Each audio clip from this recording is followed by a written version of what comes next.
Mo Monroe is wanted for the financial terrorist attack Black Monday. Black Monday was my idea. It's me, the Wizard of Wall Street himself. Mo is back, baby. So you guys lose to them, and then that's kind of the beginning of the end of your big three, and then you lose a key component. And I've heard, we hear from the outside looking in how it went down, and he did do this, he did do, like, what did and didn't happen when Ray Allen left Boston? Man, this is my whole thing with Ray, and the reason I had a problem with him. One, he went to our rival. LeBron James. Mm-hmm. LeBron James was a rival of the Celtics, regardless if he was in Cleveland right.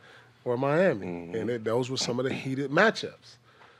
And it was just like, damn, they just beat us, and then you're going to go over there. Two, I was like calling them like, they was in the middle of contract negotiating with him, Celtics, before he left, and he wouldn't answer nobody's call. And I'm hearing that he's talking about going to my, so I'm calling him. He's not returning my call.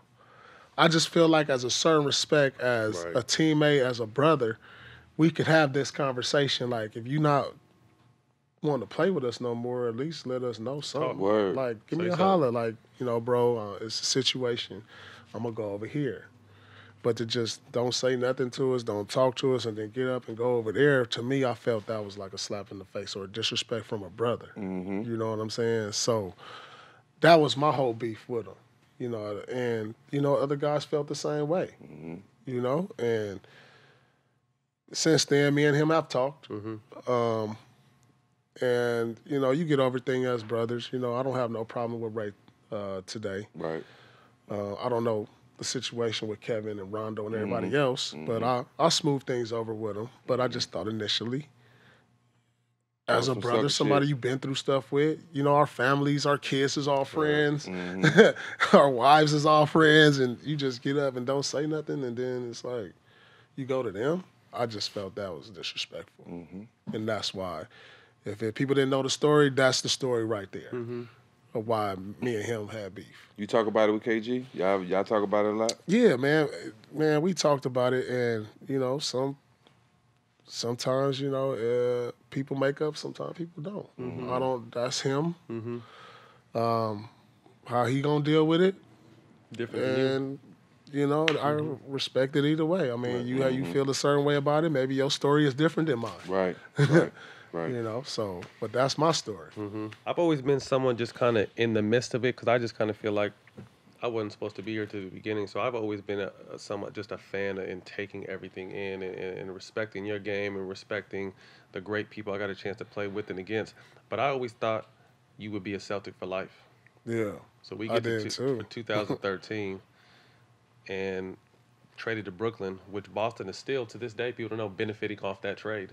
Yeah. But talk to me about how hard it was to just to finally leave Boston.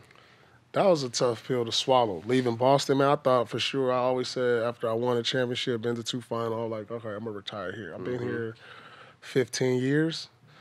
I'm like, I'm going to lay it down another year or two, end it here. So when, Danny talked about the possibility of trading, I was like, damn, really? You know what I'm saying? We've been here all this time, and but the fact that he had that talk and didn't, that's why I respect Danny, because I didn't wake up and I was like gone. All of a sudden. We had a conversation. He was just like, we looking to rebuild. I could put you in a situation where you can have another shot at it. And we talked about Brooklyn, and it was just like, it wasn't just send us off anywhere, because me and KG got traded together. And we was like, all right, we came to like a little mutual agreement. I was like, all right, they looking to rebuild here. They were looking to trade, get some draft picks. The run is over. I can send y'all to Brooklyn, Darren Williams, Joe Johnson, y'all. I was like, okay, that sounds all right. That'll give us a shot, I guess. At this age, I'm older. Get to go to New York. At least I got Kev with me. And so, as much as it stung and it was a tough pill to swallow, it was like, all right, we came to a mutual agreement. And I'm glad we can have this conversation as me and Danny. Right. It's that's like, all we ask. Yeah. Because it's fucked well, you up. so loyal to a franchise so that's long. All you can ask. Give me a Especially conversation. In your I couldn't imagine your situation, but I think in general, people get lost in the mix while players leave and they're doing. it's such a business, but when we do something on our side, it's fucked up. But all we ask is communication. Let us know where we stand. Right? Yeah, exactly. Exactly. And that's all. And that's why I can forever respect him for that. And because it don't happen all the time. Nope. You look up on Twitter or Instagram and you trade it. Like what the fuck? Like, well, you didn't even get a call? Danny Ainge and Solomon, they didn't have no picks when he was with Phoenix. That shit, they traded for Steve Nash. They had one pick, the second to last pick in the second round in the draft, and they picked me. Oh, yeah, I didn't know Danny Ainge, so I forever speak highly of him. Oh, okay. Fuck with Danny, yeah. That's what's up. That's what's up. So, Brooklyn, you guys go there. Well, like you said, with Joe Johnson still, one of the most underrated players in the history of the game. Bust my ass in the Big 3 championship last year. Shout out Joe Johnson. Shout out ISO Joe. And then Darren Williams, you know, at one time was arguably the best point guard in the game. So you're adding two solid future Hall of Famer vets going to Brooklyn. Talk about your brief time in Brooklyn. Yeah, I mean, it started off rocky because we was garbage at first. We couldn't win. We couldn't win. I remember, you know, J Kidd, this is his first time coaching. He the coach. Man, I'll never forget this story, though. On Christmas, we playing the Bulls. They blow us out on national television. Man, J Kidd come in there. Oh, he yelling. He yelling at us. And I know KG caught up and got in J Kidd's face, dog. I thought he was about to whoop J Kidd. Whoa. Dog, straight up. Really? I was like, went up in his face. Motherfucker, I ain't no whoop whoop. Had his towel on, like he had his towel on, like about to get in the shower in front of everybody, and then just walked off to the shower. I swear, from that point on, it turned our season around. Like, KG cares so much, dog. I mean, it wasn't just randomly getting him a J Kidd face. J Kidd, you know, KG had the point in his career, like, don't yell at me like this. And they're the same age. Yeah, they peers. They peers. They played against each other a lot of years. Yeah, they peers. They played Olympics together. Right. They right. You know, it's for not him a, to hear it's not like a normal that, coach-player situation. No, right. But I swear, from that point, it turned our season around too. KG just lit the fire under Jay, under us, and we just started balling after that. But I thought this was gonna be the Trail Sprewell part 2. I thought, like, straight up. I was scared. I was scared for J Kidd. I can't see that with J Kidd personality and KG personality. No. I couldn't see them going to blows in the locker room. Shit, Listen, dog, when Yeah, I KG couldn't lose see it, it. dog, you don't want to be around. Yeah, I These couldn't see motherfuckers, it. right? Oh my A God. lot of see arms. Yeah. Long motherfucking the house arms from Street Fighter. You gotta Yeah. watch them across the room. Oh man. J Kidd ain't no punk either now. No, straight up. Yeah. Bay Area. So now you face Miami in the playoffs again. Again, dude, and with Brooklyn. Mm-hmm.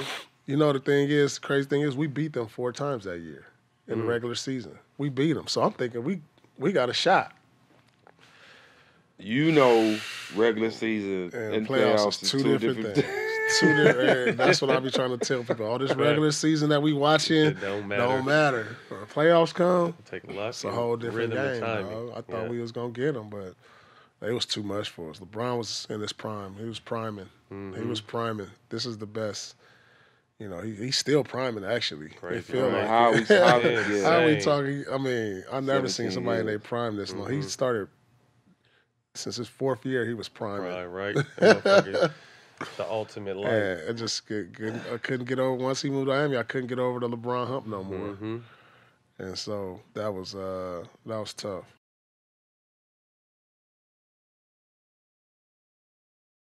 Mo Monroe is wanted for the financial terrorist attack Black Monday. Black Monday was my idea. It's me, the Wizard of Wall Street himself. Mo is back, baby.